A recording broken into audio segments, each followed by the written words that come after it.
भारत के 12 राज्यों में एसआईआर शुरू हो चुका है। ऐसे में लोगों के अंदर बेचैनी है, ख़ासकर मुसलमानों के अंदर बहुत ज़्यादा बेचैनियाँ पाई जा रही है कि हमें कौन सा डॉक्यूमेंट्स दिखाना पड़ेगा और किन कागजात को तैयार करें कि जिनकी वजह से हमें हिंदुस्तान का नागरिक मान लिया जाए। लोगों में कन्फ्यूज़न है कि आखिर हमें नागरिकता साबित करने के लिए क्या करना पड़ेगा। तो आइए मैं आपको एक ऐसी वीडियो दिखाता हूं जिन्हें देखकर आपका सारा कन्फ्यूज़न दूर हो जाएगा और ये बात आपको अच्छी तरह से समझ में आ जाएगी कि किन कागजात की आपको ज़रूरत पड़ने वाली है और आपको क्या करना है। तो देखिए इस वीडियो को।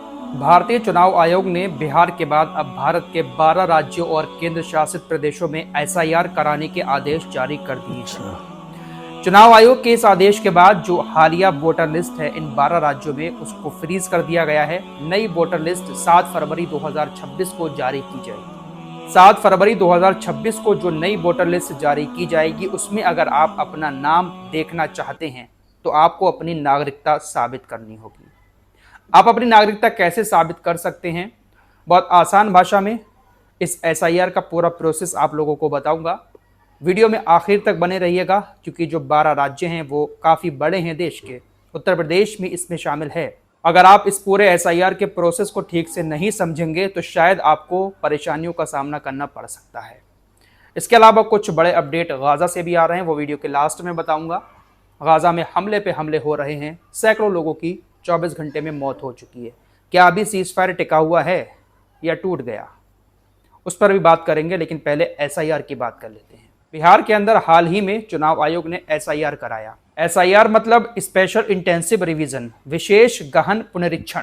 भारतीय चुनाव आयोग ने कहा है कि अंडमान निकोबार, छत्तीसगढ़, गोवा, गुजरात, केरल, लक्षद्वीप, मध्य प्रदेश, पांडिचेरी, राजस्थान, उत्तर प्रदेश, पश्चिम बंगाल, तमिलनाडु, भारत के इन 12 राज्यों और केंद्र शासित प्रदेशों में एसआईआर की प्रक्रिया शुरू की जाएगी। भारतीय चुनाव आयोग का कहना है कि ये एसआईआर इसलिए कराई जा रही है ताकि वोटर लिस्ट को साफ सुथरा बनाया जाए। चुनाव आयोग का कहना है कि इस वक्त जो वोटर लिस्ट है उसमें बहुत सारे नाम ऐसे हैं जो दुनिया से जा चुके हैं। कई सारी जगहें ऐसी हैं जहाँ पर लोगों के डबल वोट हैं, एक जगह शहर में, एक जगह गाँव में, और बहुत सारे लोग ऐसे भी हैं जो घुसपैठी हैं, उनके नाम भी वोटर लिस्ट में आ चुके हैं।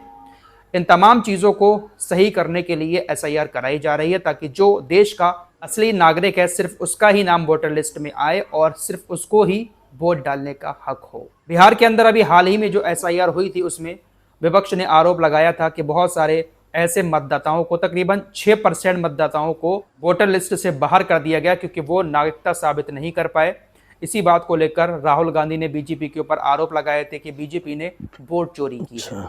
फिलहाल बिहार में चुनाव आने वाला है, एसआईआर वहां पर हो चुका है। अब इन 12 राज्यों में एसआईआर शुरू होगा। एसआईआर की प्रक्रिया इन 12 राज्यों में शुरू हो चुकी है। 28 अक्टूबर से 3 नवंबर तक जो फॉर्म भरा जाएगा उसकी प्रिंटिंग होगी और ट्रेनिंग दी जाएगी कि किस तरीके से घर घर जाकर बीएलओ को फॉर्म भरने हैं और किस तरह की जानकारियां जुटानी हैं। 4 नवंबर 2025 से लेकर 4 दिसंबर 2025 तक, यानी एक महीने के अंदर घर घर जाकर बीएलओ मतदाताओं की जानकारी इकट्ठा करेंगे।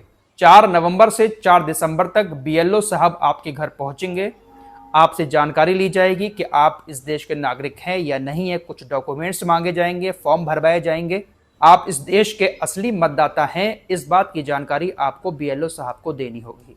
अब लोगों के मन में सबसे बड़ा डर यहीं पर है कि जब बीएलओ साहब हमारे पास आएंगे तो हमें अपनी नागरिकता साबित करने के लिए, वोटर लिस्ट में अपना नाम शामिल करवाने के लिए किन किन चीज़ों की ज़रूरत पड़ेगी। क्या अगर नागरिकता साबित नहीं कर पाए तो क्या हमारा नाम वोटर लिस्ट में नहीं आएगा, और जब वोटर लिस्ट में हमारा नाम नहीं आएगा तो क्या हमें देश से निकाल दिया जाएगा, हमें इस देश का नागरिक नहीं माना जाएगा। ये तमाम सवाल लोगों के दिमाग में इस वक्त उठ रहे हैं क्योंकि एसआईआर अब होना है, वक्त मुकर्रर हो चुका है, तो अब अपने आप को साबित तो करना है। दरअसल घबराने की बात नहीं है। पूरा मामला ये है कि अगर आपके घर में आपके माँ बाप या कोई भी ऐसा शख्स है जिसका नाम 2003 की एसआईआर में शामिल है तो आपको घबराने की ज़रूरत नहीं है। दरअसल आखिरी बार ये जो एसआईआर हुई थी वो 2002 से लेकर 2004 के बीच में हुई थी। तब से लेकर अब तक हमारे देश में एसआईआर नहीं हुई है। तो जिस शख्स का नाम 2003 की एसआईआर यानी 2003 की वोटर लिस्ट में शामिल है तो उसको घबराने की ज़रूरत नहीं है, वो इस देश का पक्का नागरिक माना जाएगा। उसको किसी भी तरह का कोई भी डॉक्यूमेंट्स दिखाने की जरूरत नहीं है। अब जिसका नाम 2003 की वोटर लिस्ट में नहीं है, 2003 के बाद वो इस देश का मतदाता बना है, बहुत सारे युवा हैं हमारे जैसे, आपके जैसे जो वीडियो देख रहे हैं, तो जिन लोगों का वोट 2003 के बाद बना है, जिन लोगों का नाम 2003 की वोटर लिस्ट में शामिल नहीं है, उनको घबराने की जरूरत नहीं है। अगर आपके माँ बाप का नाम 2003 की वोटर लिस्ट में शामिल है तो आपको भी उसी आधार पर इस देश का मतदाता, इस देश का नागरिक मान लिया जाएगा। यानी सीधी सी बात यह है कि अगर आपके माँ बाप का नाम 2003 की वोटर लिस्ट में है तो उसके बाद जितने भी बच्चों के वोट बने हैं उनको ज्यादा परेशान होने की जरूरत नहीं है, उनको कोई भी डॉक्यूमेंट दिखाना नहीं पड़ेगा, उनको इस देश का नागरिक मान लिया जाएगा और उनका नाम जो नई वोटर लिस्ट आएगी उसमें शामिल कर दिया जाएगा।